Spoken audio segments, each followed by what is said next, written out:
এয়া বেটী বিদ্যালয় বিহু হয়, দেখিছেনে ইমান সুন্দৰকৈ সকলো নিয়ম নীতি দেখুৱাবলৈ চেষ্টা কৰিছে।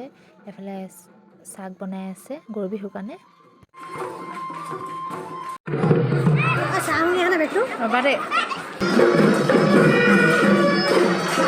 এয়া গৰু বিহুত কি কৰা হয় ছাত্ৰ ছাত্ৰীসকলক দেখুৱাবলৈ প্ৰয়াস কৰিছে বিদ্যালয়ৰ আচাৰ্যসকলে। দেখিছেনে কি সুন্দৰকৈ দেখুৱাইছে।